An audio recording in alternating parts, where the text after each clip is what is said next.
जय श्री कृष्ण, जय श्री कृष्ण, जय श्री राधे, जय श्री राधे। ओम नमो भगवते वासुदेवाय नमः। ओम नमो भगवते वासुदेवाय नमः। आगे हम कृष्ण की महिमा को आगे बढ़ाते हुए बताना चाहता हूं कि शिवरात्रि के अवसर पर व्रज के सभी नागरिक बैलगाड़ियों में सवार होकर अंबिका बन गए। वहां पर दिन भर उपवास रखकर उन लोगों ने सरस्वती नदी में स्नान किया और उसके उपरांत भगवान शिव तथा जगदम्बा का पूजन करने गए। रात को केवल मात्र जल पीकर वे लोग सरस्वती के तट पर ही सो रहे थे। उस वन में एक विशाल अजगर का निवास था। थोड़ी रात गए, वह आकर नंद राय को निगलने लगा। नंद बाबा कृष्ण का नाम लेकर पुकारने लगे, जिसे सुनकर सबकी नींद खुल गई। दृश्य बड़ा ही भयावह था और कोई उपाय न देखकर गोपों ने लकड़ियां सुलगाई और उसी से अजगर को पीटने लगा, परंतु कोई भी फल ना हुआ। इतने में कृष्ण आ पहुंचे। इतने में श्री कृष्ण वहां आ पहुंचे। उन्होंने अपने पांव से अजगर को स्पर्श भर कर दिया और वह सर्प क्षण भर में नंद जी को छोड़कर एक विद्याधर में परिणत हो गया। सुदर्शन नामक उस विद्याधर ने बताया कि ऋषियों की हंसी उड़ाने के फलस्वरूप वह जो सर्प था अजगर, उसने ऋषियों की हंसी उड़ाई थी। ऋषियों के हंसी उड़ाने के फलस्वरूप उसे अजगर की योनि मिली थी। श्री कृष्ण से अनुमति लेकर वह अपने निवास को चला गया। एक दूसरे दिन रात के समय बलराम और श्री कृष्ण गोपिकाओं के साथ वन में विचरण कर रहे थे।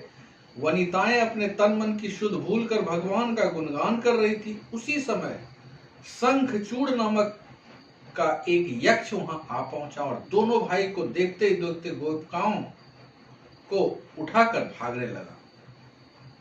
गोपिकाएं, हे कृष्ण, हे श्री राम, बताओ, बचाओ, रक्षा करो। सभी गोपिकाओं को वह अपनी ओर खींचते जा रहा, कहते हुए रो रही थी। श्री कृष्ण ने उन्हें अभयवाणी सुनाते हुए साल का एक वृक्ष उखाड़ लिया और अविलंब उसी यक्ष के पीछे दौड़ पड़े। दोनों भाइयों के निकट आ पहुंच देखकर वह यक्ष घबरा गया और गोपियों को वहीं छोड़कर घने वन की ओर भागने लगा। बलराम जी गोपियों के रक्षार्थ वहां खड़े हुए।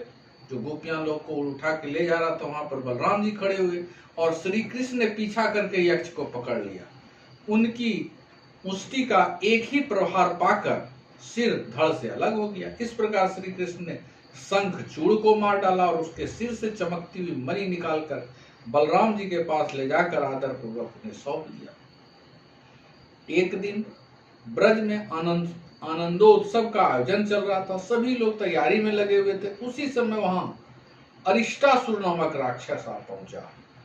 आज के वर्णन में कई आपदा जो श्री कृष्ण जी पर आया, उन्होंने कैसे उसको झेल के, कैसे उसको सबको आगे बढ़ते चला गया, सारे परेशानी को पास करके।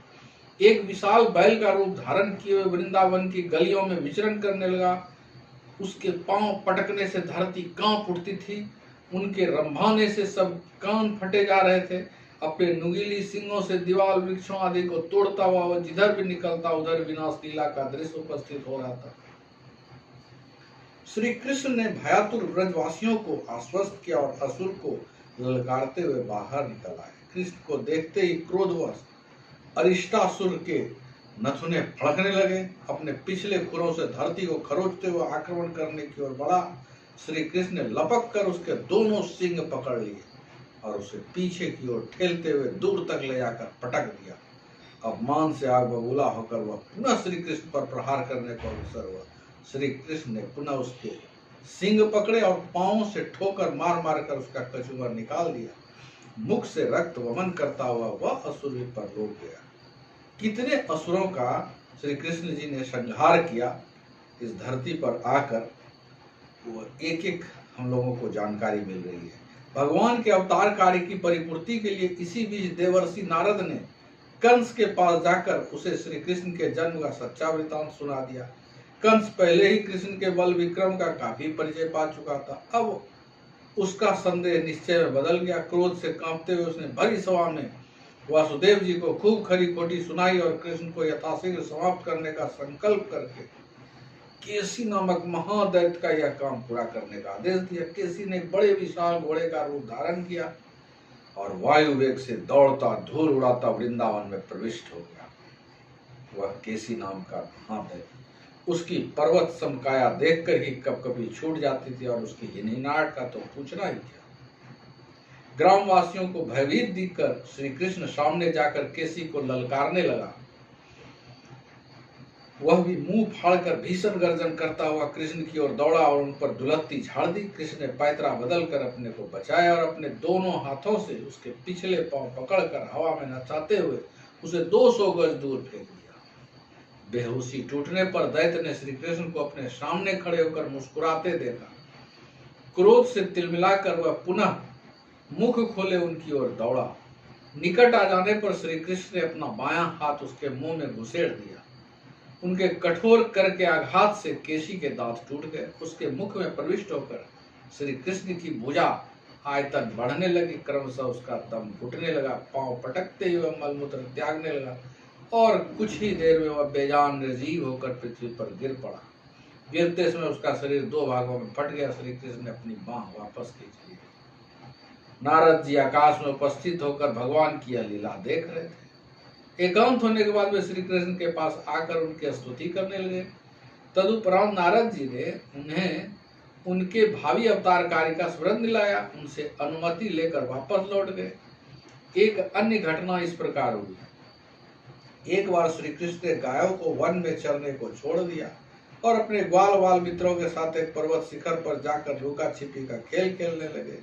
इस खेल में कुछ लड़के भेड़, कुछ रखवाले, कुछ चोर बनकर खेल रहे थे। वे लोग अपनी क्रीड़ा में इतने रमे हुए थे उन्हें पता ही नहीं चला कि कब व्योमासुर और गोप कुमार के रूप में आकर उनमें सम्मिलित हो गया। खेल में बहुधा वह चोर ही बन जाता और भेड़ बने लड़कों को चुरा कर एक गुफा में छिपा आता। जब केवल 4 या 5 लड़के बचे रहे तब श्री कृष्ण सब कुछ समझ गए। इस बार जब वह लड़कों को चुराकर गुफा की ओर जाने लगा तो वो भी चुपके से उसके पीछे हो लिए। फिर उन्होंने सिंह के समान दैत्य का गला दबोचकर धरती पर पटक दिया, जिससे उसका काम तमाम हो गया। तत्पश्चात उन्होंने गुफाओं के द्वार से अवरोध हटाकर अपने गोप मित्रों को छुड़ाया। तो आज हम लोग यहीं तक करेंगे। तो श्री कृष्ण भगवान को कितनी आपदाएं, कितनी मुश्किलें आए, लेकिन सब आपदा मुश्किल को वह स्वयं लड़ते हुए भगवान श्री कृष्ण का रूप लिए। अब अगले दिन हम लोग कंस का बुलावा जो आता है और वहाँ प्रस्थान कैसे गोपियां रोने लगती है, इन सब के बारे में हम लोग जानेंगे। तो एक बार पुनः जय श्री कृष्णा, जय श्री राधे राधे। ओम नमो भगवते वासुदेवाय नमः। जय श्री कृष्ण की आप सबों को मैं एक बार पुनः नमन करता हूं और कहता हूं, यदि यह कथा अच्छी लग रही हो तो कृपया करके चैनल को सब्सक्राइब करें, प्यार दें और आशीर्वाद दें।